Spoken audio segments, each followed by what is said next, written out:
अस्सलाम वालेकुम नाज़रीन, प्रोग्राम सियासत और सच के साथ मैं हूं अरसलान खालिद। आज के प्रोग्राम में मैं चाहूँगा सबसे पहले हम बात करें कि सुप्रीम कोर्ट की जानिब से जो कल पूरा दिन एक समात रही और यकीनन छुट्टी के दिन भी ये समात हुई और उसके बाद हमने देखा कि रात गए फ़ैसला आया और फ़ैसला जो पेशावर हाई कोर्ट का फ़ैसला था उसको कलअदम करार दिया गया और पाकिस्तान तहरीक इंसाफ जो उनका बल्ले का इंतखाबी निशान था उससे महरूम हो गई। इसके बाद जो वकला हैं पाकिस्तान तहरीक इंसाफ के, उनकी जानिब से यकीनन इजहार किया गया कि ये फ़ैसला बहुत अच्छा फ़ैसला नहीं है और वो दोबारा से इसमें रिव्यू पिटिशन में जाने की भी बात कर रहे हैं सुप्रीम कोर्ट में।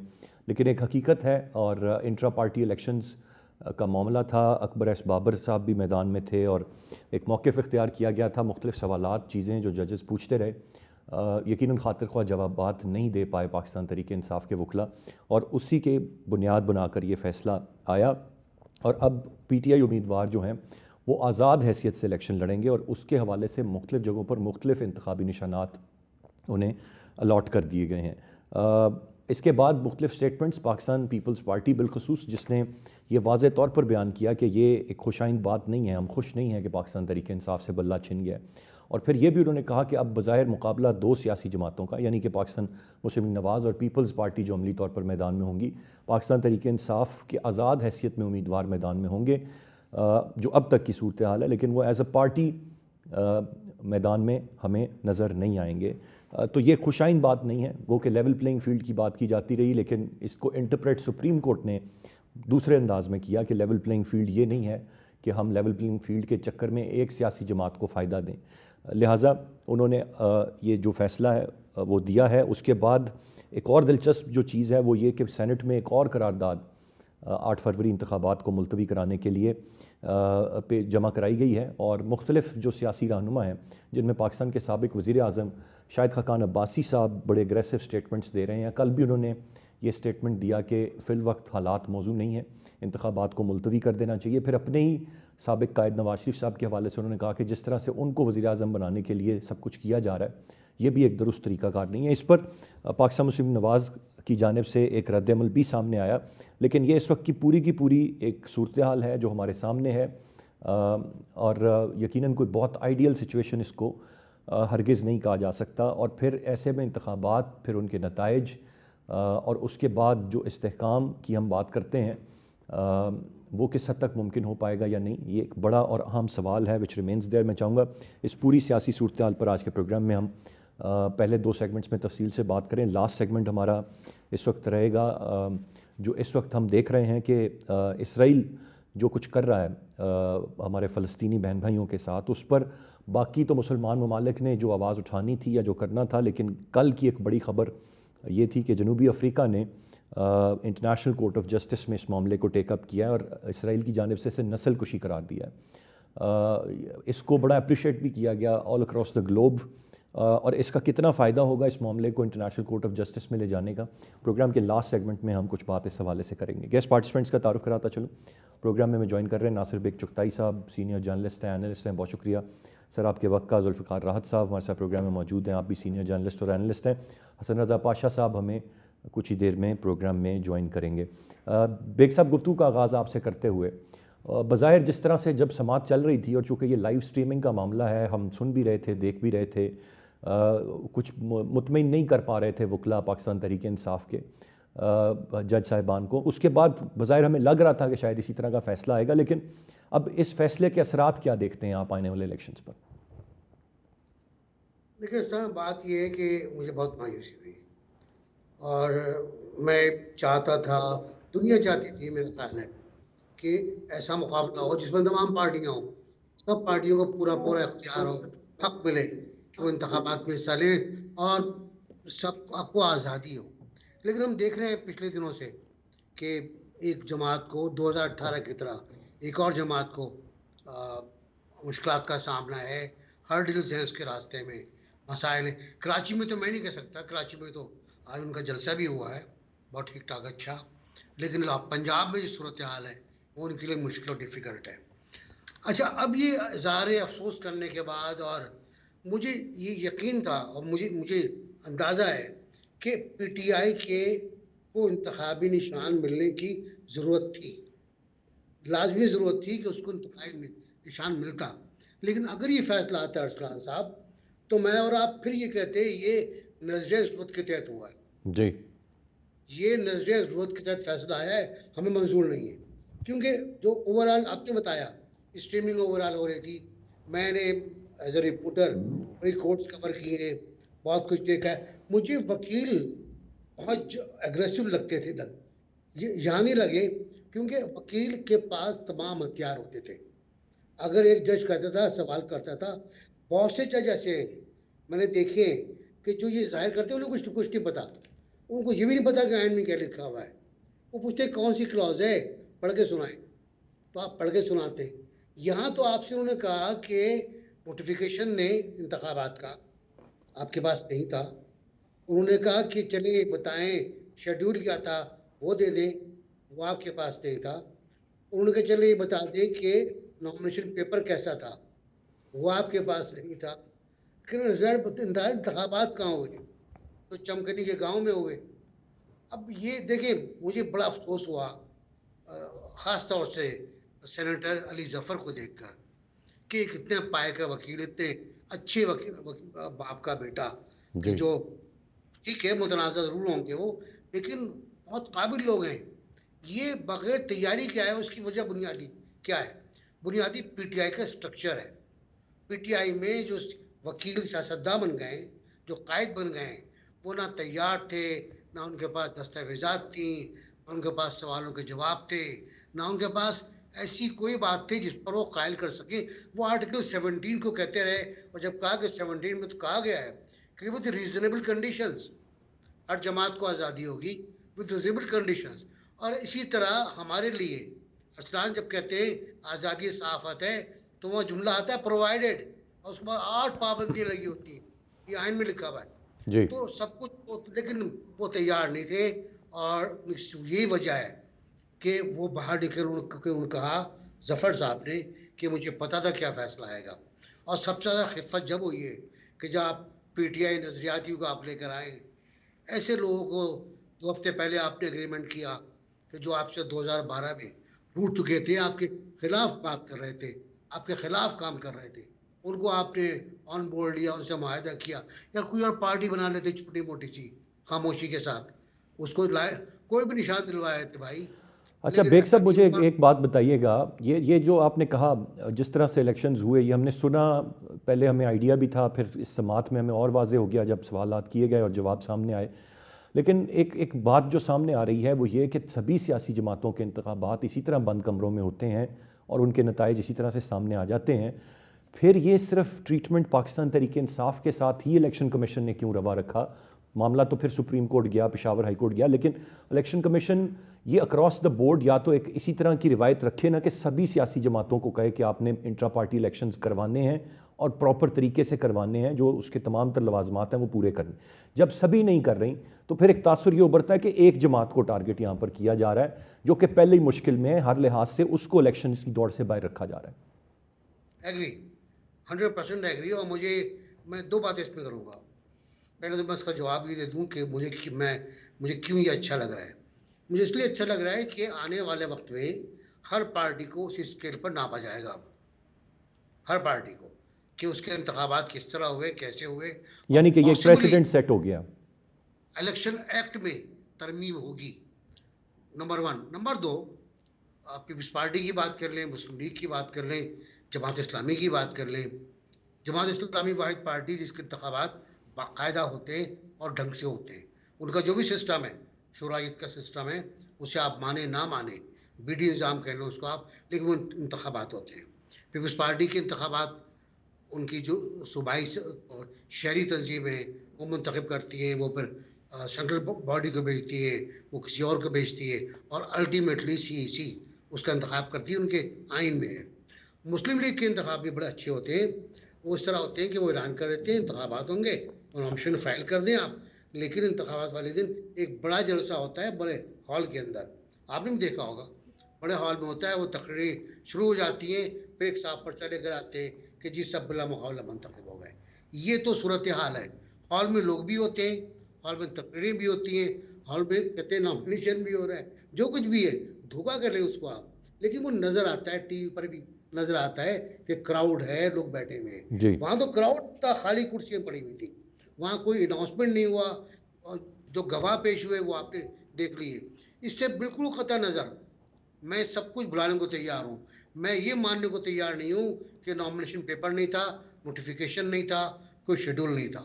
ठीक। ये सब कुछ हो सकता था। राइट। ये वकील लोग हैं, इनको पता है, लेकिन ये सियासत में पड़ गए, ये अपनी अपनी सीटों के चक्कर में पड़ गए। अब कल कह रहे थे, अब आप भी इंजॉय कर लें, मैंने भी इंजॉय किया, बैरिस्टर गौहर साहब के 12 करोड़ वोटर हैं, 10 करोड़ हमारे साथ हैं। अब इन ख्वाबों में अगर ये रहते तो बुरी बात है, लेकिन आपने जुमला कोट किया बिलावल का, आई डिसएग्री कि 2 पार्टियों का मुकाबला है, मुकाबला अब भी 3 का है। और अब आज़ाद ग्रुप, चाहे वो बैगन पे हो, चारपाई पे हो, तमंचे पर हो, वो आएगा तो तीसरा ग्रुप बनेगा। राइट सर, पॉइंट आ गया। मैं जुल्फ़िकार राज साहब आपसे जानना चाहूँगा, सर आप कैसे देख रहे हैं इस फैसले को और इसके असरात को, और क्या इत्तेफाक करेंगे कि अब ये 2 जमातें मतलब मेरे ख्याल से शायद बिलावल साहब ने जो बात कही वो इस कॉन्टेक्स्ट में कि जमात नहीं रही ना पाकिस्तान तहरीक इंसाफ, लहदा डिवाइड हो गई। तो लेकिन फिर भी एक बड़ा ग्रुप तो रहेगा, ये आज़ाद हैसियत में जिस तरह भी लड़ेंगे। फिर एक हम पोर्टल की बात सुन रहे हैं, देखें प्लान बी और रिस्पांस तो पाकिस्तान तहरीक इंसाफ एक ऐसी जमात है जो रखती है और सरप्राइज़ देती है। उन्होंने दिया है एक वेबसाइट पे एक पोर्टल और रहनुमाई करने के लिए, और फिर पढ़ा लिखा वोटर इस बात को समझेगा कि कहाँ पे कौन उम्मीदवार है, उसका निशान जो मर्जी है वो उसको आइडेंटिफाई कर लेगा और एक बड़ा प्रेशर क्रिएट करेगा। या अब वो इम्पैक्ट नहीं रह जाएगा जो एक जमात और एक निशान पे ये इलेक्शन लड़ते तो होता। देखिए, पिछले कुछ अरसे से 2 जमातों का रोल इस मुल्क के अंदर रहा है, पीटीआई और नवाज लीग। और जब दोनों पार्टीज के अंदर एक स्पेस पैदा हुई तो तीसरी पार्टी ने जन्म लिया जिसका नाम पीटीआई था। इमरान खान ने बिलाशुबा दोनों पार्टियों की जो नफरत थी, जो खलीज थी, जो स्पेस थी, उसको फिल किया और एक बड़ी पार्टी उनके मुकाबले में खड़ी की। अब भी दोबारा से कोशिश हो रही है कि एक नवाज लीग और पीपल्स पार्टी 2 पार्टी सिस्टम दोबारा से उसी तरह जैसे माजी के अंदर ये कौम देखती रही, उसी तरह के अरेंजमेंट्स हों। और उसमें जाहिर है पीटीआई टारगेट है, लेकिन जुल्फ़िकार राज साहब, कता कलामी की माजरत, मैं यहाँ पर अपने तीसरे जो गेस्ट हैं उनको ज़रा वेलकम कर दूँ। आबिद ज़ुबैरी साहब सीनियर कानूनदान हमें प्रोग्राम में ज्वाइन कर रहे हैं। जुल्फ़िकार राज साहब आप अपना पॉइंट कंप्लीट करेंगे, मैं फिर ज़रा लीगल एस्पेक्ट इस पे तफसील से आबिद ज़ुबैरी साहब से लूँगा। जी जुल्फ़िकार राज साहब। तो मैं इसमें ये कह रहा था कि कल जिस तरह से सारी प्रोसीडिंग हुई, एक कैमरे की आंख ने पूरी दुनिया को दिखाई, और 2-3 दिन तक 12-12 घंटे प्रोसीडिंग सारी कौम को देखने को मिली, और उसके नतीजे में जो फैसला सामने आया तो पीटीआई जाहिर है एक माइंड उनका था कि हमारे साथ शायद इस तरह ही होगा जैसे अली ज़फ़र साहब ने कहा भी। लेकिन मैं इस बात से इत्तेफाक नहीं करता कि उनके वकीलों की शायद तैयारी नहीं थी। वो वकील इससे डबल तैयारी भी कर लेते तो शायद नताइज इसी तरह के ही आते हैं, क्योंकि इससे पहले एएनपी को सिर्फ 20,000 के एक माइनर से जुर्माने के ऊपर उनको निशान लालटेन दे दिया गया, जिन्होंने इंट्रा पार्टी इलेक्शन भी नहीं करवाए। तो जिस तरह आपने क्वेश्चन फ्रेम किया अभी, बड़ा रेलेवेंट क्वेश्चन है कि बाकी सारी की सारी पार्टीज जो हैं वो कौन से इतने को आइडियल माहौल के अंदर इलेक्शन करवाती हैं। यहाँ पे तो पॉलिटिकल पार्टी जो है वो प्राइवेट लिमिटेड कंपनीज बन चुकी हैं, वो तो व्हाट्सएप के जरिए चलाई जा रही हैं, उनके दफ्तर में बड़े बड़े ताले लगे हुए हैं, पॉलिटिकल कल्चर नहीं है, पॉलिटिकल वर्कर्स नहीं है। तो ये पीटीआई ने एक पॉलिटिकल कल्चर तो रिवाइव किया, इसमें तो कोई शक नहीं कि वो मिडिल क्लास जो घरों में बैठी हुई थी, जो वोट भी नहीं डालते थे, और चेयरमैन पीटीआई ने उन सबको मोबिलाइज किया, घरों से बाहर निकाला, एक नया पॉलिटिकल कल्चर इस मुल्क के अंदर दिया। अब सवाल यह है कि इस फैसले का एक इम्पैक्ट तो आएगा पॉलिटिकली, और पीटीआई के लिए एक बहुत बड़ा चैलेंज है। जो पीटीआई नजरियाती के साथ जो एग्रीमेंट हुआ, असलान भाई ये 4 दिन पहले से मेरे पास कापी इसकी मौजूद थी, और इत्तेफाक से वो अकर इकबाल डार साहब मेरे 30-35 साल के दरीना दोस्त हैं, वो जब पीटीआई से अलग हुए थे तभी मेरे पास आए थे, हम डिटेल डिस्कशन करते रहे। जब पीटीआई नजरियाती की उन्होंने बुनियाद रखी, उस वक्त की वो रजिस्ट्रेशन जब करवाने गए मेरे पास मौजूद थे, एक गपशप हमारी पुरानी इस पर रहती थी। अभी जो एग्रीमेंट हुआ उसमें 5 सीटें उसको दी गई, स्पेशल सीटें 2-3 दी गई। लेकिन मैंने पीटीआई के दोस्तों को जो मेरे रास्ते में थे, मैंने उस वक्त की एडवाइस किया। मैंने कहा जी कि आप जो करने जा रहे हैं, हो सकता है ये चीजें आगे ना चल सकें, क्योंकि अख्तर डार साहब बुनियादी तौर पे शायद वो प्रेशर उस तरह नहीं ले सकेंगे। तो प्रैक्टिकली ऐसा ही हुआ। उन्होंने प्रेस कॉन्फ्रेंस कर दी और सबको डिसोन कर दिया। अभी जो ताज़ा तरीन सिनेरियो अरसलान खालिद भाई बना हुआ है कि तमाम लोग अलग अलग निशान के ऊपर इलेक्शन लड़ रहे हैं, सारे लोग इंडिपेंडेंट होंगे। एक तो करप्शन का, हॉर्स ट्रेडिंग का एक ऐसा दरवाजा खुलेगा जिसको आप बंद नहीं कर सकते। बहुत सारे लोगों को आगे चल के जो इलेक्टेड लोग होंगे उनको तोड़ने की कोशिश की जाएगी, इधर उधर करने की कोशिश की जाएगी, जो कि एक लीगल रिक्वायरमेंट है। सबने आजाद लोगों ने अपनी कोई ना कोई पोजीशन लेनी है। तो ये जमहूरियत इस तरह के फैसलों से कमजोर होती है। लेकिन काजी साहब तो बहरहाल कहते रहे कि मैं जमहूरियत को मजबूत कर रहा हूँ। जो चीफ जस्टिस साहब ने फैसला दिया, बार बार उन्होंने कहा कि ये जमहूरियत को मजबूत किया जा रहा है, तो ज्यादा अच्छा होता है ये सारी पार्टीज के एक दफा इलेक्शनों को प्रोव कर लेते। इसके 3 दिन उन्होंने लगाए, 3 दिन में तो सारी पार्टीज के जायजा लिया जा सकता था। तो एक ही दफा जमहूरियत मजबूत हो जाती, ज्यादा अच्छा था, ताकि पॉलिटिकल इंस्टीट्यूशन स्ट्रांग होते और आगे चल के चीजें ज्यादा बेहतर होती। ठीक है जुल्फिकार राज साहब, पॉइंट आ गया सर, पॉइंट आ गया आपका। लेकिन वही बात जो मैंने कहा कि शायद एक प्रेसिडेंट सेट हुआ, कहीं से तो इब्तिदा होनी थी। मैं आबिद ज़ुबैरी साहब आपसे जानना चाहूँगा सर, इस वक्त चीफ जस्टिस साहब हदफ तनकीद हैं। एक तो जो पाकिस्तान तहरीक इंसाफ के हमायती हैं उनका एक गमो गुस्सा तो है ही, लेकिन लाइव स्ट्रीमिंग पर भी ज़रा कमेंट मुझे कीजिएगा। उस पर भी बहुत सारे लोग सवालात उठा रहे हैं कि क्या ज़रूरत थी सबकी, और ये इस तरह होता है। जो उन्होंने नई कोर्ट की प्रोसीडिंग्स देखी थी, अब वो देख के उस पर अपना अपना पॉइंट ऑफ व्यू रख रहे हैं। ये कितना दुरुस्त है? फिर फैसले पर आप क्या कमेंट करेंगे? इस फैसले को कैसे आप देखते हैं? ऑन मेरिट है, सिर्फ चूँकि नुक्ता उठाया जो जा रहा है नाकिदीन का वो इतना है कि जी बाकी सब के साथ उनके भी इंट्रा पार्टी इलेक्शन नहीं तो एक जमात के साथ ज़्यादती क्यों? ये कोई जस्टिफाई नहीं कर सकता कि वाकई ये बिल्कुल मेरिट पे थे इनके इंट्रा पार्टी इलेक्शन और इनके खिलाफ फैसला आ गया। वो नहीं थे, वी ऑल नो दैट। क्या कहेंगे आप? बिस्मिल्लाहिर्रहमानिर्रहीम। देखिए, चीज़ें आपको इसमें देखनी है। हो सकता है कि ये जो इनके इंट्रा पार्टी इलेक्शंस हों उसके अंदर बहुत सारे इश्यूज हों, वो सही तरह से उनके कॉन्स्टिट्यूशन के हिसाब से हुए या नहीं हुए, ये एक बात है जो इलेक्शन कमीशन को देखनी थी या और पार्टियों और उनको देखना चाहिए था। और पार्टियों जो मेन पार्टीज़ हैं, देखिए छोटी पार्टीज़ में होता है उनके बारे में नहीं, जो मेन स्ट्रीम पार्टीज़ हैं आपकी, जिसमें 3-4 बड़ी पार्टीज़ हैं, उनके क्या इलेक्शन सही इसी तरह हुए जिस तरह से कोर्ट चाहती है, या इलेक्शन कमीशन पाकिस्तान या इलेक्शन एक्ट 208, 209, 210 सेक्शन जो कहता है 208 और 209 उसके हिसाब से हुए, जिसकी वजह से सेक्शन 215 में आप उनका इलेक्शन का सिंबल ले सकते हैं। ये देखना पड़ेगा कि 208 और 209 की वायलेशंस क्या थी जिसकी वजह, इसके ऊपर क्या शहादत आई। सिर्फ चंद कंप्लेंट्स के ऊपर ये फैसला ईसीपी ने दिया। अब ये एक पेशावर हाई कोर्ट ने उस फैसले को कल अदम करार दे दिया था, लेकिन सुप्रीम कोर्ट ने कल इस फैसले को और पेशावर हाई कोर्ट के फैसले को गलत करार देते हुए इलेक्शन कमीशन के फैसले को बहाल कर दिया। देखिए, इस हो सकता है गलतियां हो सकता है नहीं, लेकिन सबसे बड़ा मैं समझता हूँ नुकसान जमहूरियत का हुआ पाकिस्तान में। जमहूरियत का हुआ क्योंकि देखिए आर्टिकल 17 कॉन्स्टिट्यूशन का कहता है, और आपको याद होगा ये बात 80 की दहाई में भी आई थी, 85 में आपको पता है पाकिस्तान में नॉन पार्टी इलेक्शंस हुए थे। उसके बाद बेनज़ीर भुट्टो का एक बड़ा मशहूर केस हुआ 1988 में, जिसके अंदर सुप्रीम कोर्ट की एक लार्जर बेंच ने फैसला दिया, बहुत बड़ी, I think the full court था उस वक्त जितने जजेस थे, कि जी पॉलिटिकल पार्टी जो है वो एक जमहूरियत का फंडामेंटल वो है, सुतून है। पॉलिटिकल पार्टीज के बगैर इलेक्शन नहीं हो सकते। तो यानी एक पॉलिटिकल पार्टी का होना ज़रूरी है, हर इंसान को हक है। आर्टिकल 17 जो हमारा कॉन्स्टिट्यूशन बुनियादी हक है, एक पार्टी का हिस्सा हो, उसके तहत इलेक्शन लड़े, और इलेक्शन लड़ने का तरीका होता है उनको सिंबल दिया जाता है। अब आपने उनसे उस बल्ले का निशान ले लिया तो पार्टी कैसे लड़ सकती? वो पार्टी इलेक्शन से बाहर हो गई।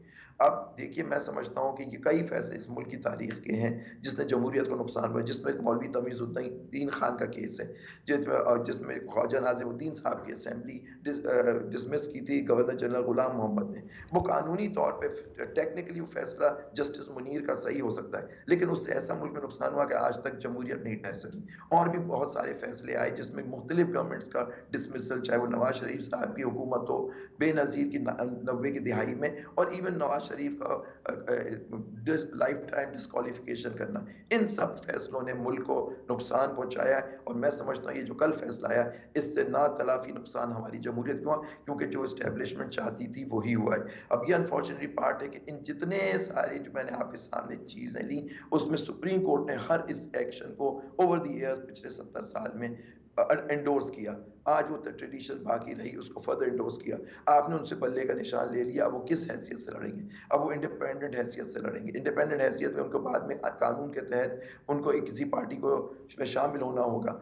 और इसी तरह से फिर आप हॉर्स ट्रेडिंग की यहाँ बात की जाती है, उसके अंदर इश्यूज उठेंगे। क्या ये अपनी पार्टी के साथ जो लोग इलेक्शन लड़ेंगे वो वफादार होंगे या अपनी वफादारियां नहीं, बदलेंगे? लेकिन जुबैर साहब ये क्या कंपल्जन होगी कि किसी पार्टी में वो शामिल हों? वो आज़ाद हैसियत में बिल्कुल रह सकते हैं, कि अपना ग्रुप नहीं, फॉर्म कर सकते हैं। ग्रुप फॉर्म करके एजेंडा उनका एक हो सकता है। वी ऑल नो कि उनको नहीं एक रिश्ते शान पे लड़ने दिया गया, लेकिन उनका मकसद मिशन आज़ाद हैसियत में रहते हुए एक हो सकता है। वो अपोजिशन बेंचों पर बैठे या जहाँ भी बैठे, लाजमी तो नहीं है कि पार्टी जो है ऑप्शन बेंचेस पे बैठ सकते हैं, लेकिन किसी पार्टी में शामिल होने के बाद ये कानून की रिक्वायरमेंट है, 15 दिन के अंदर उनको जो उसके बाद फैसला करना होगा। तो मतलब वो आज़ाद हैसियत में नहीं बैठ सकते। ये कानून आप प्रोवाइड अच्छा, ये मेरे लिए इट्स क्वाइट इंटरेस्टिंग। वो आज़ाद हैसियत में नहीं रह सकते 5 साल के टेन्योर में? उनको शामिल होना होगा किसी पॉलिटिकल पार्टी में। ये हमारे अब कानून के अंदर ये एक रिक्वायरमेंट है। तो अब आप ये देखिए, ये सारी चीज़ें आपके सामने हैं। मैं समझता हूँ ये फैसला जो है, ये जो पूरी एक मुहिम है इस पार्टी के खिलाफ, उसमें फर्दर मैं कहता हूँ last nail in the coffin इसको मैं कहूँगा कि वो इस तरह से हुआ है। Right sir. बेशक हो सकता है कानूनी तौर पे ये सही हो, उनकी पार्टी इलेक्शन ना हुए हो सही, लेकिन मैं नहीं समझता कि उसका नतीजा ये होना चाहिए कि उनसे उनका सिंबल ले लें। आप कह सकते थे वो फिर से इंटर पार्टी इलेक्शन करा ली इलेक्शन के बाद, या जो भी चीज़ें हैं। मैं समझता हूँ कि ये फैसला बिल्कुल आइन मतलब पाकिस्तान की जमहूरियत के खिलाफ है। राइट जुबैर साहब, और मैंने जो सवाल एक और किया था जो लाइव स्ट्रीमिंग के हवाले से, कि पाकिस्तान की आवाम अब सारे देख रहे हैं और उस पर अपनी अपनी ओपिनियन रखते हैं कि अच्छा ऐसे कोर्ट ये कितना दुरुस्त इकदाम था, इस पर क्या कहेंगे आप? मैं कहूँगा देखिए, अब आप चीज़ें छुपा, आप देखिए हमारे मुल्क में कुछ दिनों में आप हो सकता है हमारी सारी लाइव स्ट्रीमिंग, ये सारे जो प्लेटफॉर्म्स हैं ये बंद कर दिए जाएं। आप यूट्यूब भी नहीं देख सकेंगे, आप इंटरनेट भी आपका डाउन हो जाएगा। ये सब चीज़ें होंगी, क्योंकि आप इस पूरा जो एक माहौल है बन रहा है इस मुल्क में कि एक दो पार्टियों को सिर्फ इलेक्शन जो बड़ी पार्टी ने लड़े माइनस पीटीआई उसको तकवियत देने के लिए हो सकता है ये हम सब चीज़ें देखें, लेकिन आप आवाम की सोच को नहीं बदल सकते। लेकिन आपने अभी मैं सुन रहा था, आप कह रहे थे कि बाशऊर लोग हैं, ठीक है बाशऊर हैं, लेकिन अक्सरियत हमारी जो है वो हमारी गाँवों में इस जगह रहती है। वहाँ वो लोग ज़्यादातर सिंबल पे निशान लगाते हैं, उनको तो अपने कैंडिडेट का भी नहीं। अब लोग कंफ्यूज हो जाएंगे, जी किसी को लालटेन मिली है, किसी को कोई और चीज़, कोई और उनको सिंबल मिला है, तो उनको बड़ी मुश्किल होगी इनके कैंडिडेट्स को, क्योंकि अब वो पार्टी की हैसियत से नहीं। अब हमें क्या पता कौन उनके लीडर की इमरान खान की तस्वीर अपने साथ लगा के कि मैं भी इस पार्टी का सपोर्टेड आदमी हूँ, मतलब इंडिपेंडेंट हैसियत से लड़ रहा हूँ बगैर बल्ले के, लेकिन मैं हूँ। तो देखिए ना, ये सारी चीज़ें हो सकती है जिससे कन्फ्यूजन और ये सारी चीज़ें पैदा की जा सकती हैं। तो मैं समझता हूँ कि ये जी right, as you have said कि ये ज़ाहिर है एक जमहूरियत को मजबूत करने वाला फैसला नहीं है आपकी नज़र में, इससे जमहूरियत कमज़ोर होगी। बेग साहब, ये जमहूरियत हमारे मुल्क में कमज़ोर रही है और कमज़ोर रहेगी जब तक हमारी जमातें जो हैं इस नतीजे पे नहीं पहुंच सकती कि हमारे मुल्क में सिविलियन बालादस्ती रहेगी। जब तक सिविलियन बालादस्ती नहीं आएगी हमारी जमहूरियत कमज़ोर रहेगी और कंट्रोल्ड रहेगी। अगर आप हाइब्रिड सिस्टम चाहते हैं, कंट्रोल सिस्टम चाहते हैं, हम उसी की तरफ जा रहे हैं और हम इसी तरफ पिछले 2 साल से चल रहे हैं और आगे भी हम इसी तरह रहेंगे। जी, गुफ्तगू का सिलसिला जारी है, ब्रेक की जानिब बढ़ेंगे, ब्रेक से वापस आकर मज़ीद बात करते हैं साथ। Welcome back. बेग साहब, जानना चाहूँगा सर, ये 15 दिन में उन्हें कोई और जमात में शामिल होना पड़ेगा। This is very interesting. इस पर सर क्या कमेंट करेंगे? साथ साथ मुझे ये बता दें कि ये सेनेट में क्या चल रहा है। ये 1-2 दिन पहले भी हमने देखा, एक और करारदाद, अब एक और फिर जमा करा दी इंतखाबात मुलतवी कराने की। कभी मौसम की सख्ती, कभी कोविड के नए वेरिएंट की बात, कभी बाकी मामलात, कभी लॉ एंड ऑर्डर की सिचुएशन, फिर हालात मौजू नहीं हैं। कौन है पसे पर्दा जो चाहते हैं, कुछ तो ऐलान कह रहे हैं, बाकी कौन है जो चाहते हैं कि इलेक्शंस मौजू वक्त तक के लिए मुलतवी हो जाए? देखिए, इस पे एक पॉलिटिकल पार्टी का नाम भी आता था, लेकिन अब वो बढ़ के कह रहे हैं कि इंतखाबात वक्त पे होने चाहिए। कुछ लोग हैं जो चाहते हैं कि निगरान हुकूमत भी है, मैं बहुत कह सकता हूँ शौक के साथ, कि वो इस पे आलेकार बनी हुई है कि इंतखाबात को मुलतवी किया जाए किसी भी तरह। और उस पे दो एक धोखे से करारदाद मंजूर हुई जब 14 आदमी थे सेनेट के अंदर, कोरम भी पूरा नहीं था। और अब एक करारदाद और पेश हुई है, लेकिन सेनेटर मुश्ताक ने पीपल्स पार्टी के साथ मिलकर और मुस्लिम लीग नून के साथ मिलकर एक करारदाद पेश कर रखी है इससे पहले कि इंतखाबात 8 फरवरी को ही होने चाहिए। तो जिसका भी खेल है वो सामने भी आ जाएगा। और ये करारदाद जो आज पेश की गई है कि इंतखाबात मुलतवी किए जाएँ मौजूद वक्त तक, मुझे ज़ियाउल हक याद आया था इस जुमले पर, मौजूद वक्त तक। तो मेरा ख्याल है बुरी तरह नाकाम होगी, क्योंकि पीपल्स पार्टी की अक्सरियत है, उसके साथ मुस्लिम लीग नून है, उनकी बड़ी ताकत है, और फिर पीटीआई के लोग हैं, वो लोग भी हैं। तो सब मिलके इसको डिफीट करेंगे और यकीनी तौर पर कहीं ना कहीं ये ख्याली पुलाव पक रहे हैं। अच्छा, अब मैं दो बातों की वजाहत करना चाहूँगा जो मेरे इल्म में आई। मैंने पूछा था एएनपी के बारे में कि जी। उनको तो आपने फाइन कर दिया, तो मुझे बताया गया है कि इलेक्शन एक्ट में लिखा है कि 5 साल में इंतखाबात होंगे। एएनपी को 4.5 साल हो गए अभी। तो इसलिए, लेकिन क्योंकि उनके आइन में 4 साल है तो उन पर जुर्माना किया गया और इलेक्शन एक्ट का उनको फ़ायदा पहुंचाया गया। दूसरी बात, आज़ाद उम्मीदवार की आपने बात की, बड़ी इंपॉर्टेंट है। जी। जी। मैं अब इस आपसे बिल्कुल हर तरह मुत्तफिक हूँ या मुत्तफिक नहीं हूँ मैं, क्योंकि जिन लोगों को टिकट दिए पीटीआई ने, आपने उनकी फहरिस्त नहीं देखी। अगर उनकी फहरिस्त आप देख लेते तो आपको ये इत्मीनान होता कि ये लोटे नहीं बनेंगे, क्योंकि जो जो टिकट दिए हैं आपने वो 9 मई के बाद साबित कदम रहने वालों को दिए। वो उनको दिए जिन्होंने प्रेस कॉन्फ्रेंसें नहीं की, ठीक और है। जिन्होंने की वो कितने करीब हों खान साहब के, वो अली जैदी हों, वो कोई भी हों, उनको टिकट नहीं मिले, उनको धुतकार दिया गया।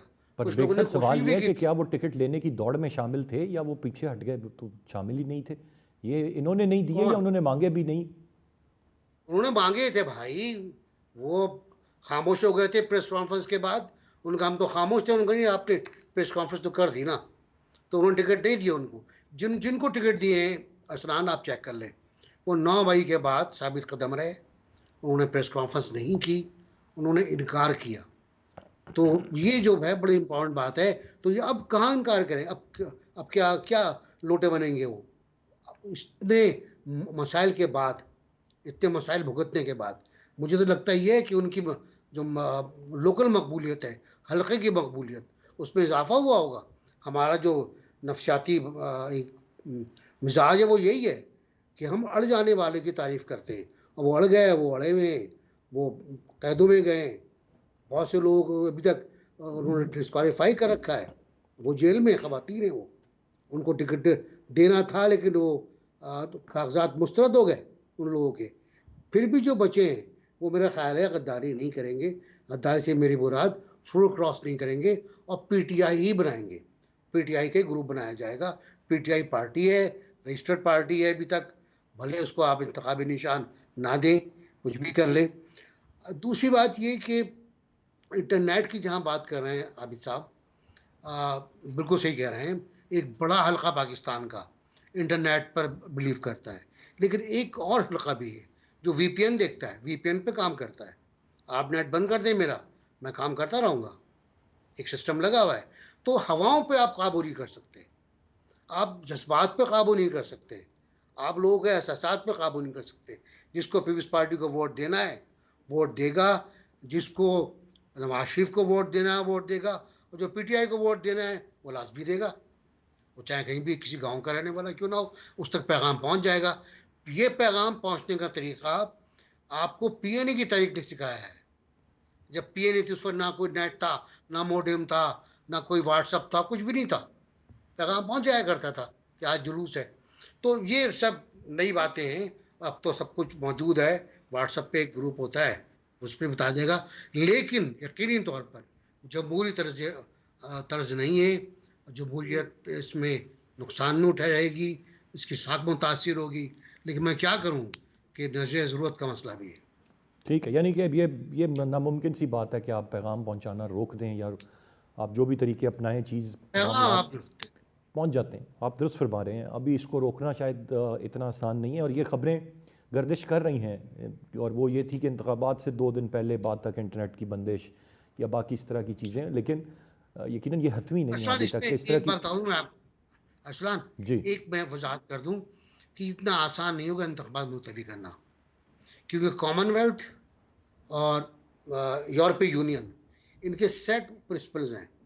ये जो अमरीकी सफीर भागा भागा फिर रहा है ना, और बरतानवी सफीर और बेल्जियम का सफीर, उसकी कोई वजह है कि वो, अगर आपने इंतखाबात मुलतवी किए तो आप पर पाबंदियां लग सकती हैं। राइट। जुल्फ़िकार राज साहब, आप कैसे देखते हैं इंतखाबात मुलतवी करने की बात, और फिर सेनेट में करारदाद अगर कसरत राय से मंजूर हो भी जाए, एक हो चुकी है ऑलरेडी, हमने देखा कि वो बाइंडिंग नहीं है वो भी कि उस पर अमल दरामद हो, फिर ये इस तरह की चीज़ें क्यों की जाती हैं या क्यों बार बार करने की कोशिश की जा रही है, या ऐसे बयानात कुछ मुख्तलिफ हलकों की जानिब से क्यों सामने आ रहे हैं कि इंतखाबात को मुलतवी किया जाए, और क्या कोई गुंजाइश है मुलतवी हो जाने की अब? देखिए, एक तो बहरहाल फैक्ट है कि जिनकी मकबूलियत है उनको किसी लेवल पे कबूलियत नहीं है, और जिनको कबूलियत है उनकी मकबूलियत नहीं है। और यही इलेक्शन मुलतवी करने का सबसे बड़ा वजह बन रही है। और पीटीएम की मुतअद्दिद जमातें खुद चाहती हैं कि इलेक्शन मुलतवी हो जाए। निगरानों की तो ख्वाहिश है ही, और उसकी एक बड़ी बुनियादी वजह यह है कि पीपल्स पार्टी की मर्जी की हुकूमत बनी हुई है सिंध में, फजलुर रहमान साहब की मर्जी की हुकूमत बनी हुई है केपी के अंदर, काम सबके हो रहे हैं। नून लीग की मर्जी की गवर्नमेंट है फेडरल में और पंजाब में। आप मुझे बताएं कि किसी का कोई काम नहीं रुक रहा, और इल्जाम भी उन पे नहीं आ रहा, इल्जाम निगरानों पे आ रहा है। काम सारे के सारे उनके हो रहे हैं, टोटली फील्डिंग और टोटली ब्यूरोक्रेसी, और सारे के सारे लोग जो है वो उनके लगे हुए हैं। तो देखें, उनके लिए एक आइडियल सूरत हाल है। अगर इलेक्शन 2 महीने, 4 महीने, 6 महीने आगे भी चले जाए तो उनको कोई फर्क नहीं पड़ता। तो इसलिए वो चाहते हैं कि जब तक पीटीआई की मकबूलियत को मैनेज नहीं कर लिया जाता तो इलेक्शन 2-4 महीने आगे जाने में कोई हर्ज नहीं। इसीलिए फजलुर रहमान साहब की स्टेटमेंट भी आप देखते हैं, इसीलिए बहुत सारे और लोगों की भी स्टेटमेंट्स आप देख रहे हैं, और इसीलिए ये सेनेट के अंदर है, करारदादे भी आ रहे हैं। लेकिन जो पार्टीज, पीपल्स पार्टी या नून लीग कह रही है कि इलेक्शन 8 फरवरी को ही होने चाहिए, वो भी एक पॉलिटिकल स्टंट है। इसका मतलब ये हरगज नहीं कि उनको नजर आ रहा है कि जो उनकी बहुत मकबूलियत है और उनको बहुत ज्यादा सीटें मिलने वाली हैं। देखिए, इन हालात के अंदर अगर इलेक्शन होते हैं तो आप मुझे बताएं कि नवाज शरीफ साहब एज ए प्राइम मिनिस्टर क्या क्रेडिबिलिटी लेके, क्या मॉरल स्टैंड के ऊपर वो दुनिया में जाएंगे। पूरी दुनिया के अंदर जो मैसेज चला गया है, उसके बाद जो गवर्नमेंट इलेक्ट होगी उसकी क्रेडिबिलिटी क्या होगी, इलेक्शंस की क्रेडिबिलिटी क्या होगी। और सबसे बड़ी जो बात है इस्लाम भी, वो 2 चीजें होती है इलेक्शन के नतीजे में। एक होता है पॉलिटिकल इस्तेहकाम, क्या ऐसे इलेक्शन के बाद पॉलिटिकल इस्तेहकाम आने जा रहा है, जवाब है नो। दूसरा ये मकसद हो सकता है कि मुआशी इस्तेहकाम, कि ऐसे माहौल के अंदर जो इलेक्शन होने जा रहा है उसके बाद को मुआशी इस्तेहकाम आप देख रहे हैं, जवाब है नो। अगर ये सारा कुछ नहीं हो रहा तो फिर इतनी बड़ी एक्सरसाइज करने के बाद इसका फायदा क्या है। बाकी रह गई बात कॉमनवेल्थ की या बाकी इंटरनेशनल अदारों की, वो तो सारे के सारे ह्यूमन राइट्स के अदारे, कॉमनवेल्थ, IMF, ये सारे अदारे मेरा ख्याल है वो सारी चीज़ों को ऑलरेडी देख रहे हैं, वॉच कर रहे हैं जो पाकिस्तान के अंदर सिचुएशन है। आज मैं ट्विटर पे देख रहा था, कई इंटरनेशनल पर्सनैलिटीज पाकिस्तान के इस सूरत हाल पे ट्वीट कर रही थी, फॉलो कर रही थी, ट्रेंड का हिस्सा थे।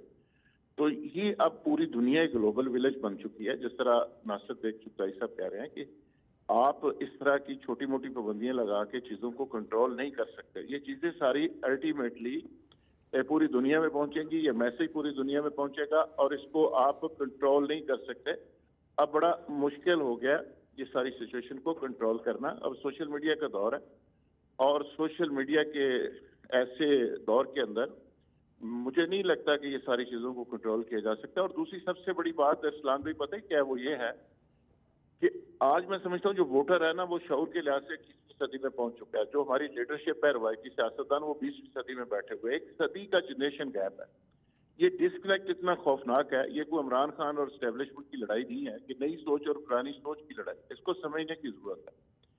और मेरा ख्याल है कि पाकिस्तान के पॉलिसी मेकर्स को अगर समझ आ जाए कि ये लड़ाई है क्या, तो फिर ना आपको इंतखाबी निशान को इधर उधर करने की जरूरत है, ना बाकी चीज़ों को करने की जरूरत है।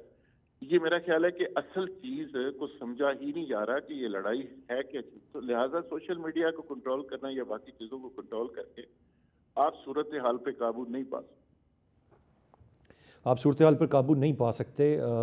ये तो खैर हमारा एक ख्याल है कि शायद इसको कंट्रोल किया जाएगा, लेकिन मैंने जैसे पहले कहा कि अभी तक हतमी कोई चीज़ नहीं है इस पर कि कोई ऐलान हुआ हो या ऐसी कोई मनसूबाबंदी बनाई गई हो। ये कुछ लोगों का ख्याल है और इसको भी सोशल मीडिया पर फैलाया जा रहा है। अब ज़ुबैरी साहब, मुझे ये बताइएगा कि अब ये जो नज़रसानी की अपील दायर करने का ऐलान किया है पाकिस्तान तहरीक इंसाफ ने, ये कितना फ्रूटफुल होगा, इसकी कितनी अहमियत है, इस पर क्या कहेंगे आप? और फिर दूसरी चीज़ भी इस पर भी कमेंट कर दें कि सेनेट की करारदादें कोई बाइंडिंग नहीं है कि उन पर अमल दरामद किया जाए, तो फिर ये क्यों इस तरह की चीज़ें की जा रही हैं करने वालों की जानिब से कि सेनेट में ये करारदाद एक जमा हो गई, ये कोई पहले कसरत राय से मंजूर भी हो गई, ये भी कसरत राय से मंजूर हो जाती है, तब भी क्या फ़र्क पड़ेगा? अगर कोई फ़र्क नहीं पड़ेगा तो फिर ये एक्ट्स किए क्यों जा रहे हैं? देखिए, पहली बात नजरसानी की दरख्वास्त हक है, आइन उनको हक देता है नजरसानी, लेकिन उसमें कुछ होना नहीं है, क्योंकि उनको दिखाना होगा कि आपसे क्या, what is the error apparent on the face of the record. मुझे नहीं लगता जिस बेंच ने ये फैसला किया उनको अपनी कोई गलती नजर आएगी, क्योंकि री आर्ग्यू तो हो नहीं सकता केस अपनी रिव्यू के अंदर। तो मैं समझता हूँ कि ये तो this exercise will be in futility, उसका कोई फायदा नहीं होगा, लेकिन उनका कानूनी हक है, आईनी हक है, तो वो जरूर डालें उसमें। लेकिन क्योंकि बेंच वही होगी तो उससे उम्मीद उनको कुछ और रखनी नहीं चाहिए। दूसरी बात आपने जो बात की कि दूसरा सवाल क्या था आपका, प्लीज? जी, मैंने कहा जो या सेनेट की करारदादें जब बाइंडिंग नहीं है। देखें, कोई उस पर कोई बाइंडिंग इफेक्ट नहीं होता। आप कह रहे हैं अक्सरियत राय से वो मंजूरी, जहाँ 14 लोग बैठे हैं वो अक्सरियत राय उस वक्त की शायद मेजोरिटी हो, लेकिन सेनेट तो तकरीबन 100 लोगों पे मुश्तमिल होती है, तो 14 लोगों की बात करने से नहीं होता। लेकिन जो उसमें सबसे दिलचस्प बात थी जिसको मद्देनजर रखना चाहिए कि वो चेयरमैन सेनेट साहब ने उसको उसको उसको कॉल करके वो उस वक्त पास करवाई। तो उनका वो तो बड़ी एक अहम शख्सियत है, तो नेचुरली वो जो कर रहे हैं उसके पीछे ज़रूर कोई ना कोई मुहर्रकात होंगे। और ये तो उनसे पूछा जाए कि जी आपको किसने कहा कि 14 को जुमे की नमाज के बाद करके कॉल करें। अगर कोई और भी आ जाती है वो भी पास कर देते हैं। लेकिन देखिए, अभी हर जगह हम सुनते हुए आ रहे हैं अदालतों के अंदर कि पार्लियामेंट सुप्रीम है, उसके अंदर अदालत तो अब सुप्रीम रही नहीं है। तो अगर पार्लियामेंट सुप्रीम है तो सेनेट, अब इस वक्त नेशनल असेंबली तो नहीं है, तो हमारा पार्लियामेंट का हिस्सा जो बाकी है वो सेनेट है। अब सेनेट एक बात कह रही है तो उसको तो सोचना चाहिए, जबकि इलेक्शन पहले ही मुलतवी हो चुके हैं। आप पता है 6 नवंबर को नहीं हुए, 8 फरवरी को चले गए। उसमें भी कोर्ट्स का अपना रोल है कि जी वो इतने आगे तक हो गए कि पंजाब खैबर पख्तूनख्वा में नहीं हुए, जब सुप्रीम कोर्ट ने ऑर्डर पास किया उसको माना नहीं किया। वो कंट्रोवर्सी और उस पर हो गया कि जी ये बेंच थी, किसका फैसला था, क्या था, इस तरह की बातें। तो अब ये सारी चीज़ अगर मुलतवी देखें, इलेक्शन मुलतवी हो नहीं, लेकिन अगर देखें जो बात है, हम क्यों इलेक्शंस पे इतना हम एम्फेसिस कर रहे हैं, जमहूरियत हमारी यहाँ क्या इससे मुस्तहकम होगी और कमज़ोर होगी, ये हमें देखना चाहिए। क्योंकि देखिए, अगर आपने जो कल हमने चीज़ें देखी और मुतवातिर होते हुए आ रहे हैं कि एक मकबूल पार्टी को, जिसके आपके अभी सारे चुगताई साहब वगैरह सब कह रहे थे कि वो मकबूल पार्टी है और उसके अंदर लोगों में उसने पजीराई है, अगर उसको बाहर रखने की पूरी कोशिश की जा रही है, तो ये क्या इलेक्शन होगा? आप किसी लोगों को बना के एक एक हौच पौच किस्म की असेंबली इलेक्ट करा के वहाँ आप लोगों को एक साथ मिला के एक गवर्नमेंट बना देंगे जो आपके कंट्रोल में रहेगी, तो ये चीज़ें तो हमारी जमहूरियत के लिए अच्छा ही नहीं है। और ये हम देख रहे हैं, तो पता नहीं, मैं नहीं समझता कि हमारी आवाम को, क्योंकि हम लोग तो उन 25 करोड़ या 22-24 करोड़ में शामिल हैं जो हम सिर्फ बेर बकरियों की तरह जाके हम लोग वोट डाल देंगे, रिजल्ट तो अनाउंस उन्होंने ही करना है जो इनके हाथ में कंट्रोल होगा। तो वो देखते हैं कि कौन किसको अक्सरियत दिलाते हैं या किसकी गवर्नमेंट बनवाते हैं। क्योंकि मैं समझता हूँ कि ये इलेक्शन तो नहीं हो रहा सर, इलेक्शन होगा लेकिन मैं समझता हूँ ये सिलेक्शन है, इलेक्शन नहीं। अच्छा ज़ुबैर साहब, एक और नुक्ते पर गौर नहीं किया जा रहा कि अगर मान लिया जाए 1-2 महीने की ताख़ीर या कुछ ताख़ीर या मौजू वक्त की बात इलेक्शंस में की जा रही है, तो ये जो एक सेनेट में खला पैदा होगा, जो मुद्दत जिनकी पूरी हो जाएगी फरवरी के बाद मार्च में कहीं जाके, उसके बारे में कोई नहीं सोच रहा कि अगर ये आगे चले जाते हैं तो फिर वो खला क्या किस तरह से रहेगा। इसी तरह बाकी आधी सेनेट ऑपरेट करती रहेगी और फिर इंतखाबात का इंतज़ार और उसके बाद सेनेट के इंतखाबात, उस पर ज़रा क्या कानूनी मामला है, आइनी मामला है, ज़रा उस पर रोशनी डाल दें सर। फजलान साहब, आप सेनेट की फिक्र कर रहे हैं कि वो आधी रह जाएगी, क्योंकि 50% ऑफ द सेनेटर्स उनका टेन्योर ख़त्म हो जाएगा। यहाँ पंजाब और खैबर पख्तूनख्वा में 1 साल से इलेक्टेड गवर्नमेंट ही नहीं है, उस पे कोई कुछ ना, इतने इस मुल्क में कुछ नहीं हुआ। ज़ुबैर साहब, मैं यही तो कह रहा हूँ कि पहले ही बाकी जगहों पे नहीं है और एक सेनेट बची हुई है, वो भी आधी रह जाएगी। 6 महीने से आपके नेशनल असेंबली नहीं है, जो मेन बॉडी होती है इलेक्टेड बॉडी, और आपका आइन कहता है कि आप हुक्मरानी अल्लाह के बाद चोजन रिप्रेजेंटेटिव्स की है इस मुल्क में, वो नहीं है। यू आर अब 2 प्रोविंसेस 1 साल से चोजन रिप्रेजेंटेटिव ऑफ पीपल से के बगैर बैठे हुए हैं। आपका इस मुल्क पूरा नेशनल असेंबली की जो इलेक्टेड बॉडी होती है, जिसके अंदर आपका वजीर आजम और सारे लोग होते हैं, वजीर आजम वहीं से इलेक्ट होता है आपका, तो वो अब सेनेट अगर 50% रह जाएगी तो क्या फ़र्क पड़ेगा इस मुल्क में? मैं समझता हूँ 2 होना नहीं चाहिए, लेकिन उससे कोई फ़र्क नहीं पड़ेगा। लेकिन इलेक्शन जब पहले ही डिले हो चुके हैं, अब आगे चले जाएं, उससे क्या फ़र्क पड़ता है? मैं समझता ठीक। बेग साहब, आप कुछ हूँ कहना चाह रहे थे? IMF और ये यूरोपियन यूनियन को फ़र्क पड़ेगा, लेकिन हमारी 24 करोड़ आवाम को क्या फ़र्क पड़ेगा सर, जो इस मुल्क में इस वक्त हो रहा है? दुरुस्त फरमा रहे हैं आप। बेग साहब, आप कुछ जुमला ऐड ऑन करना चाह रहे थे फिर? मैं कह रहा था पहले भी याद ही रह चुकी है, ज़िया-उल-हक के ज़माने में सेनेट जो जिसने इस मुल्क को बर्बाद किया है, यहाँ तक पहुँचाया है, उसने सेनेट को ही बर्बाद किया था। दूसरा, मैं जो बार बार अर्ज़ कर रहा हूँ कि कॉमनवेल्थ और यूरोपीय यूनियन, मैं जुमला कोट कर सकता हूँ हाई कमिश्नर ऑफ इंग्लैंड का, कि 8 फरवरी बहुत इंपॉर्टेंट दिन है। बस इतनी सी बात। इसके बाद मैं अब ज़्यादा बयान नहीं करूँगा कि कितना प्रेशर आप पे आ सकता है। आप ये प्रेशर बर्दाश्त कर सकते हैं। आप ग्रुप 153 में शामिल नहीं हुए हौसीस के खिलाफ, बड़ी अच्छी बात कर दी आपने, ये हमारी पुरानी पॉलिसी है। आप 8 फरवरी से पीछे हटेंगे तो क्या असरात होंगे आपके ऊपर, आलमी असरात, वो भी चेक कर लीजिएगा। तो मुझे तो कोई इतराज़ नहीं है, आप 20 साल उसको इंतखाबात को मुलतवी रखें, हमने 11-11 साल, 10-10 साल इंतखाबात मुलतवी रखे, क्या बिगड़ गया पाकिस्तान का? टूट गया एक हिस्सा, एक सियाचिन चला गया, कारगिल निकल गया हाथ से, अवाम मजबूर हो गए, गरीब हो गए, मफलूक हो गए, मिस्कीन हो गए, और क्या होगा पाकिस्तान के साथ?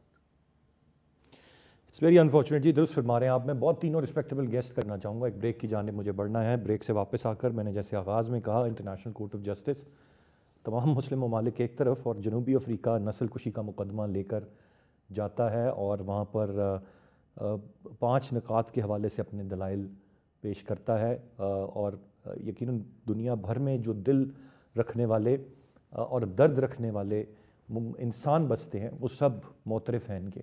मैं चाहूँगा इस पर ब्रेक के बाद हम बात करें, साथ रहिएगा जी। Welcome back. इस सेगमेंट में हम कुछ बात करेंगे। जुमेरात के रोज़ एक जो सिलसिला शुरू हुआ इंटरनेशनल कोर्ट ऑफ जस्टिस में, नस्ल कुशी का एक केस है जो जनूबी अफ्रीका लेकर गया 1948 का एक कन्वेंशन, जो कि दूसरी जंग अज़ीम के बाद हुआ था, जहाँ पर यह कि नस्ल कुशी किसी भी मखसूस ग्रोह या कबीले की नहीं की जाएगी, उसकी खिलाफ वर्जी की गई है। और जनूबी अफ्रीका का और उनके वकला का ये मानना है कि इसराइल नस्ल कुशी कर रहा है। मुख्तलिफ 5 निकात हैं जिन पर अपनी प्रेजेंटेशन इन वकला ने पेश की इंटरनेशनल कोर्ट ऑफ जस्टिस में, और ये 3 घंटे की तवील प्रेजेंटेशन थी, जिसमें बताया गया कि 7 अक्टूबर से 23,000 से ज़्यादा अफराद जो हैं वो हलाक हो चुके हैं, जिनमें तकरीबन 10,000 बच्चे शामिल हैं। जिस्मानी और ज़हनी तशद्दुद, ज़बरदस्ती नकल मकानी, नस्ल कुशी, सेहत की देखभाल के निज़ाम की तबाही, फ़लस्तीनियों की पैदाइश को रोकना, ये वो इम्पॉर्टेंट नुक्ते हैं जिन पर ये प्रेजेंटेशन थी और ये उठाए गए हैं।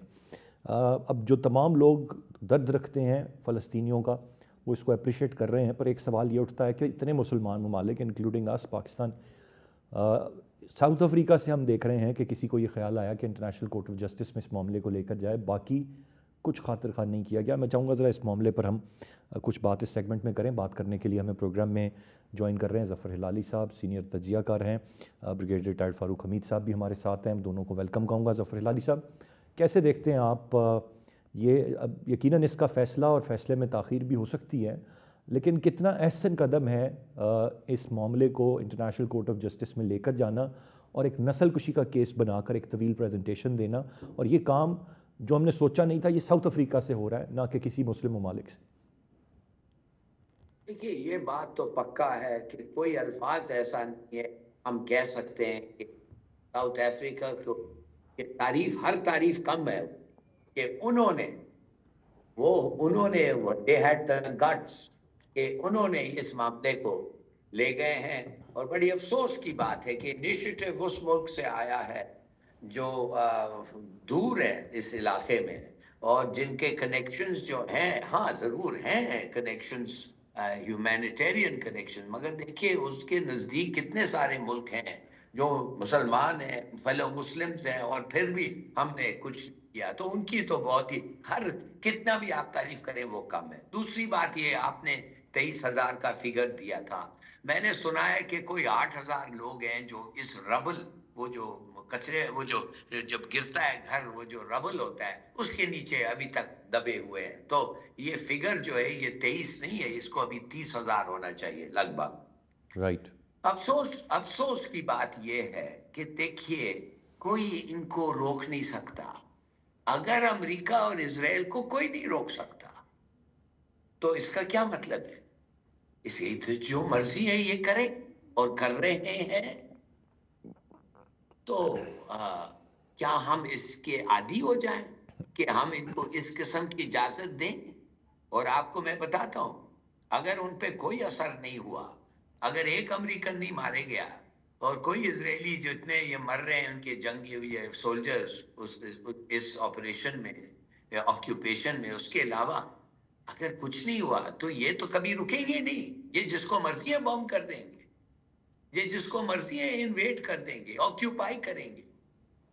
और आप देखेंगे, ये हालांकि बड़ी अच्छी बात है कि आईसीजे में गया है और कहे जाएंगे जेनोसाइडल तो ये हैं, मगर आप देखेंगे और कुछ नहीं होगा। ये कंडेमनेशन, ये अल्फाजी कंडेमनेशन होगा। और क्या होगा? क्या फाइन होगा कि डैमेजेस होगा? बिल्कुल नहीं होगा। ये पूरा आर्किटेक्चरल, ये जो पीस का आर्किटेक्चर है दुनिया का, ये बेकार है। ये यूएन सिस्टम इज यूजलेस। ये वीटो ने इसको खत्म कर दिया है।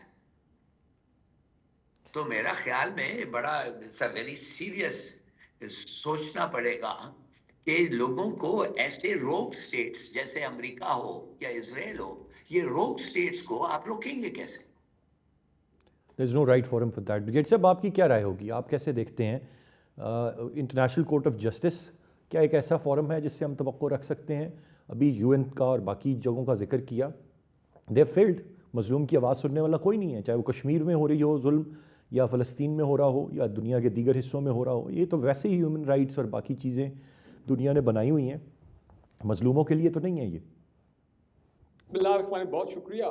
जो मोहतरम हलाली साहब ने कहा, मैं ऐड ये करना चाहूँगा कि फिगर अमेंड कर लें या ऐड कर लें कि 17,000 से ज़्यादा लोग जो है वो ज़ख्मी हुए और 90% ऑफ गजा जो है वो इस वक्त डेबरी और रबल जो है वो बन चुका है। और बड़ी तादाद में hundreds of Israeli defence forces के ऑफिसर और सोल्जर्स जो हैं they been killed by the Palestinian fighter, और बड़ी तादाद में उनके इक्विपमेंट, टैंक्स वगैरह वो भी डिस्ट्रॉय हुए हैं।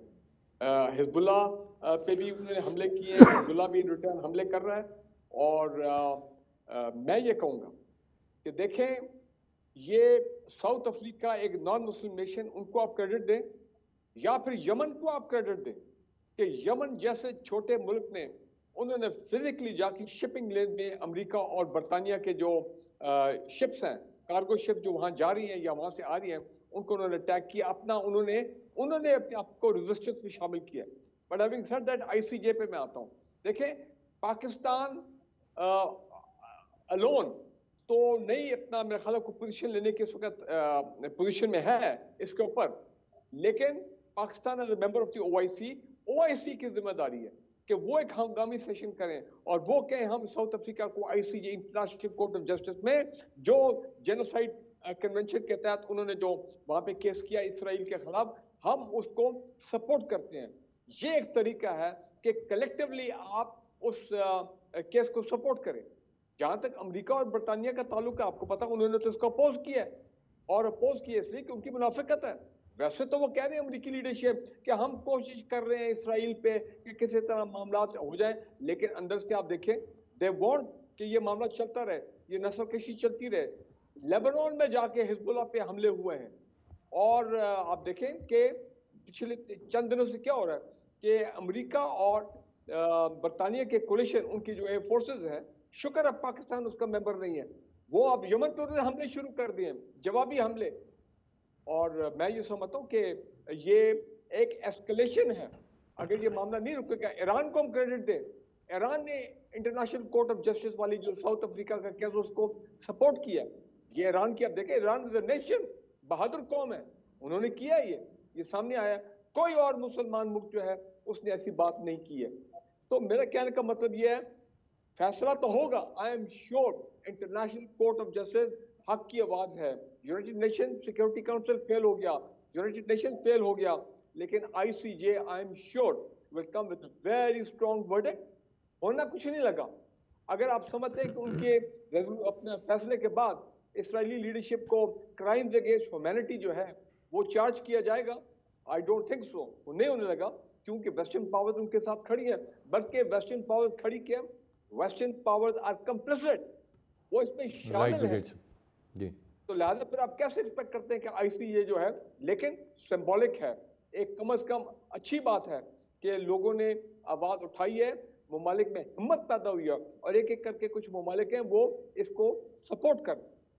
ज़फ़र हिलाली साहब, ये तो बात वाज़ेह है कि कोर्ट ऑफ जस्टिस को हतमी फ़ैसले पर पहुंचने में कहा जा रहा है कि कई साल भी लग सकते हैं, इसको कंक्लूड करते हुए कि यह आया नस्लकुशी है या नहीं है इस मामले पर। लेकिन कोई हंगामी फ़ैसला या हंगामी हुक्म फॉर द टाइम बीइंग ये मुतवक्के है, इसकी कोई पॉसिबिलिटी आप देखते हैं? जनूबी अफ्रीका की नज़रें इस पर मरकूज़ हैं, इन जजेस, इन वकला की, कि एक हंगामी अबूरी हुक्म फ़िलहाल आ जाए, फ़ैसला बेशक बाद में आए, ताकि ये जेनोसाइड रुक सके। नहीं, देखिए, नेतन्याहू ने तो वाज़े तौर पे आपको बता दिया है कि सीज फायर वो एक्सेप्ट नहीं करेगा जब तक हमास खत्म हो जाए और जब तक उनके हॉस्टेजेस वापस आए। और उनके हॉस्टेजेस वापस नहीं आएंगे अगर वो सीज फायर नहीं ये करेंगे। और हमास को, मैं तो कहता हूँ हमास का तो अब पॉपुलैरिटी जो हो गया है, आज इलेक्शन कराएं उधर पैलेस्टाइन में तो इनको पूरी लीडरशिप आ जाएगी। सिर्फ वेस्ट बैंक, सिर्फ गाजा नहीं, West Bank, everything, they will win the election. तो ये तो कोई तरीका ही नहीं है जी, ये तो एक बहाना है। अमेरिका जानता है कि क्या ज्यादती हो रही है। अमेरिका के लोग, उधर के मुसलमान, उधर के गैर मुस्लिम भी, उधर के यहूदी निकल आए, कह रहे हैं कि गलत है ये। मगर America government, genocide, Joe Biden कुछ नहीं करने के लिए तैयार है। उसके इलेक्शंस होने हैं। आपको पता है कि $1 लाख फीस सीट सेनेटर की इलेक्शन में उधर की यहूदी लॉबी, जो इजरायली लॉबी है, वो देती है उनको इलेक्ट होने के लिए $1 लाख पर सीट, कम से कम। और कोई नहीं है अमेरिका में जो इतने पैसे कंट्रीब्यूट करता है इलेक्शंस के लिए। तो देखिए, ये कब से पता नहीं है हमें, कब से नहीं पता। और आपको मैं अभी बताता हूं, कोई भी दिन ये मूडी जो है ये शुरू कर लेगा कश्मीर के बारे में, किसी वक्त हो सकता है। और ये जो आपको पता है इलेक्शंस आने वाले हैं, इसके पास अमेरिका का तो सपोर्ट हासिल है, इसके पास इजराइल का सपोर्ट हासिल। क्या इजरायली पायलट्स उनके एयरफोर्स में आके लड़ रहे हैं, फ्लाई करते हैं, एडवाइस करते हैं, उनकी बड़ी क्लोज कोऑपरेशन है, उनकी एक मिलिट्री अलायंस है। आप समझते हैं एक मिनट के लिए कि ये रुकेगा? मैं तो जानना चाहता हूं चीन और रूस क्या कर रहे हैं, क्या उनके साथ कोई एंगेजमेंट हुई है, कोई उन पे प्रेशर है कि जब तक चीन पे असली बॉम्ब ना हो वो कहेंगे ले जाओ अमेरिका, जिसको मर्जी है मारो, जिसको मर्जी है तबाह करो। शॉकिंग।